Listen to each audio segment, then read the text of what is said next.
Baik Pak Haris, Assalamualaikum warahmatullahi wabarakatuh. Waalaikumsalam. Terima kasih atas waktu yang diberikan. Pak Haris, di sini saya mahasiswa PPG ingin bertanya kepada Pak Haris beberapa pertanyaan. Mudah-mudahan Pak Haris berkenan menjawab. Di mana di sini Pak Haris adalah wakil kurikulum dari sekolah kita Man Insan Cendekia Kota Batam.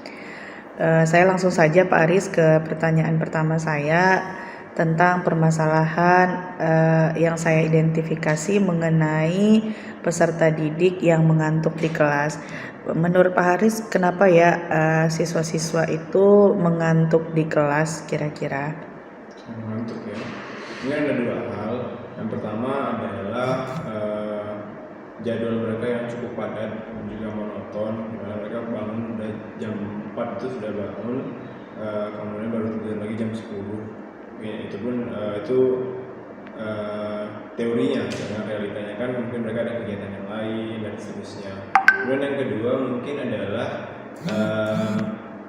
pembelajaran di kelas yang mungkin kurang mampu menarik perhatian mereka. Mungkin bisa jadi sistem yang monoton atau kurang variatifnya penyampaian guru di dalam kelas, mungkin itu. Pak Aris, untuk pertanyaan kedua tentang jika ada peserta didik yang cenderung belajar secara individu, itu apa ya kira-kira penyebabnya Pak Aris?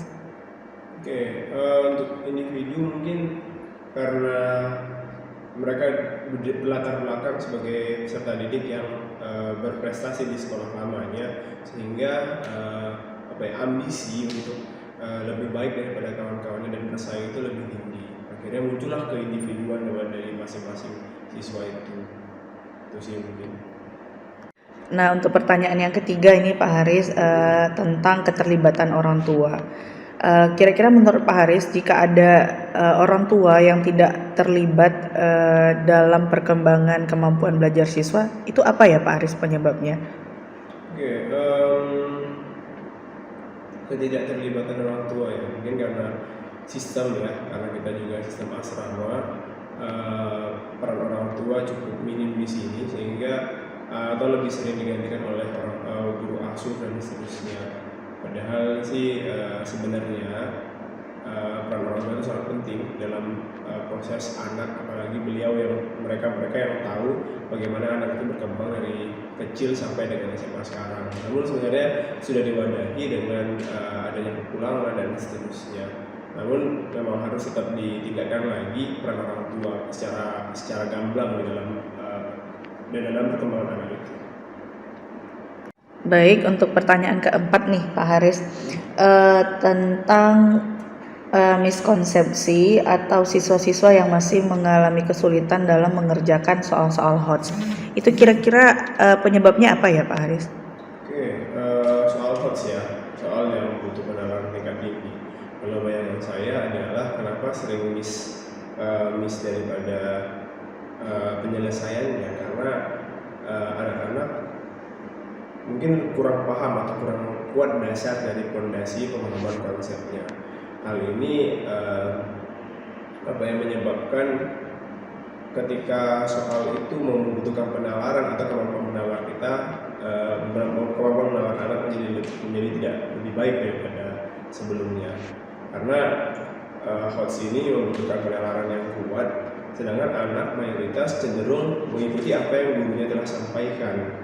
Eksplorasinya itu mungkin lebih kurang, menjadi kurang, sehingga kemampuan menawarnya juga menjadi lebih kurang. Artinya konsep siswanya belum dapat gitu ya Pak Aris. Oke. Baik, untuk pertanyaan selanjutnya Pak Aris tentang pemanfaatan model-model pembelajaran inovatif. Nah, ini apa sih penyebab guru-guru yang dia itu belum melakukan pembelajaran inovatif? Oke, penyebab guru belum melakukan pembelajaran inovatif ya. Iya. Secara pengetahuan terhadap tipe-tipe pembelajaran inovatif, mungkin guru udah banyak yang tahu karena backgroundnya juga dari pendidikan yang seperti itu. Mungkin yang menjadi masalah adalah satu, administrasi yang luar biasa panjang yang harus diselesaikan. Artinya muncul rasa malas ketika dari tahun pertama ke tahun berikutnya untuk mengganti keseluruhan menjadi inovatif, mungkin itu. Dan keterbatasan waktu yang ada. Kemudian yang kedua, udah terlalu nyaman dengan konsep itu. Padahal sebenarnya belum tentu siswa juga nyaman dengan konsep yang atau tipe pembelajaran yang diterapkan. Nah, mungkin yang ketiga adalah butuhnya guru untuk keluar supaya bisa melihat lagi atau sebenarnya studi kolaborasi untuk bisa dapatkan inspirasi gimana pembelajaran dengan kayak pelatihan dan seterusnya gitu.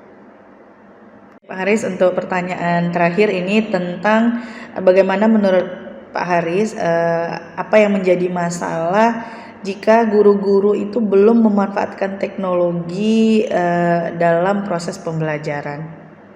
Oke, dalam memanfaatkan teknologi.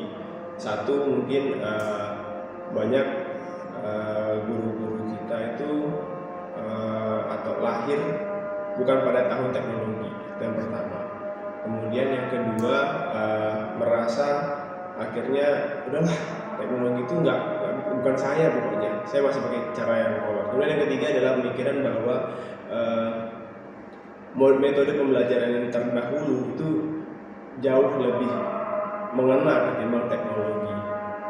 Saya sebenarnya awalnya juga berpikir seperti itu, bahwa orang-orang terdahulu itu cara belajarnya sangat-sangat membuat kita paham terhadap dasar.